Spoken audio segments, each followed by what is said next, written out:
वरिष्ठ सदस्य मेरी प्रिय बाबा, जीवन की सबसे बड़ी संपत्ति धन नहीं बल्कि एक योग्य गुरु का सानिध्य है। सिर्फ किताबी ज्ञान ही नहीं, जीवन जीने की कला भी सिखाते हैं गुरु। मेरा संस्मरण इन्हीं पंक्तियों पर आधारित है। एक मेरी ऐसी शिक्षिका जिन्होंने मेरे पूरे जीवन को सही दिशा पे मोड़ दिया। आज मैं उनके बारे में बताना चाहूँगी। इसे जानने और समझने के लिए हम थोड़े पीछे चलते हैं, थोड़े साल। जब मैं कक्षा 9 की छात्रा थी, हमारे समय में, उस ज़माने में 9वीं क्लास से ही विषय चुन लिए जाते थे। मैंने विज्ञान विषय लिया था और वो जो शिक्षिका थी वो केमिस्ट्री की हमारी टीचर थी। तो अब जैसा कि अमूमन उस उम्र में होता है कि थोड़ी लापरवाही होती है और जो 14-15 साल की उम्र में हम बड़ा अपने आप को ज्ञानी समझने लगते हैं, वो उम्र का तकाजा है। हम भी उसी शैली में थे कि नहीं, हमें सब आता है और थोड़ी लापरवाही थी व्यवहार में।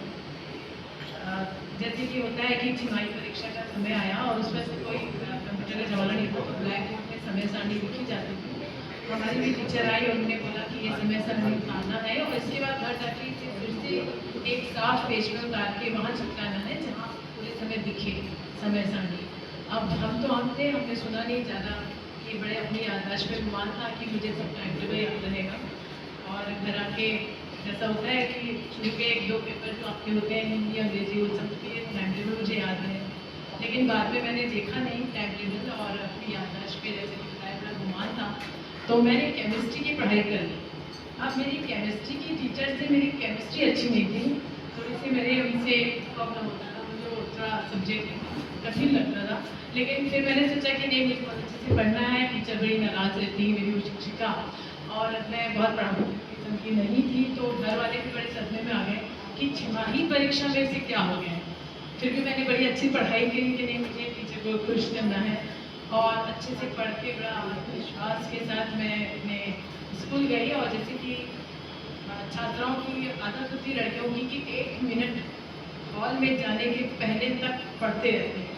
तो मैंने उनको देख के बड़े गुमान से बोला कि तुम क्यों पढ़ रहे हो, ऐसे क्या है, देखो मुझे तो सब याद है, सब याद है। और मुझे बोल के उनकी तरफ देखना था कि इनके चेहरे में क्या भाव आते हैं।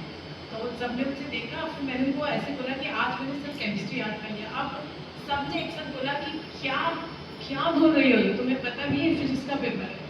अब सपने में आने की बारी मेरी थी, लेकिन मैं कहाँ हार मानने वाली थी। मैंने कहा नहीं, उन्होंने गलत पढ़ा है, आज रसायन विज्ञान का पेपर है। बोले नहीं, हमसे देखो। और ये हल्ला सुन के केमिस्ट्री की टीचर आई बाहर की, बिल हो क्या रहा है, इतना हल्ला क्यों है। फिर वो बोले कि सभी लड़के सही बोल रहे हैं, तुम गलत बोल रही हो, आज केमिस्ट्री का नहीं फिजिक्स का पेपर है। और अब तो मेरी हालत खराब होना शुरू हो गया, क्योंकि मैंने इतनी अच्छी पढ़ाई की थी, अपने व्यवहार के विपरीत जाके मुझे बड़ा खर गया, क्या हो गया आज। फिर टीचर ने समझाया, फिर मैंने बोले कि रोना बंद करो। फिर उन्हीं टीचर ने मुझे बहुत अच्छे से बताया कि इसीलिए मैं बोलती थी कि अनुशासन में रहो, बातों को गंभीरता से ना लिया करो। उस दिन मैंने ये बहुत अच्छी बात उनसे सीखी और उसी समय प्रण किया कि आप बिल्कुल सही होंगे, मुझे व्यवहार में अपना परिवर्तन लाना पड़ेगा। तो इस प्रकार आगे के जीवन में ये अनुशासन बहुत काम आया।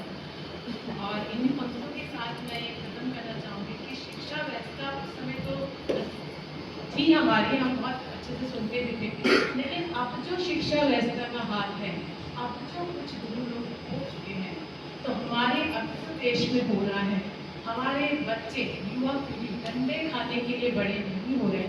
उनको सहयोग करिए। जो भ्रष्टाचार शिक्षा व्यवस्था में घुसा है, हमें उसको खत्म करना है।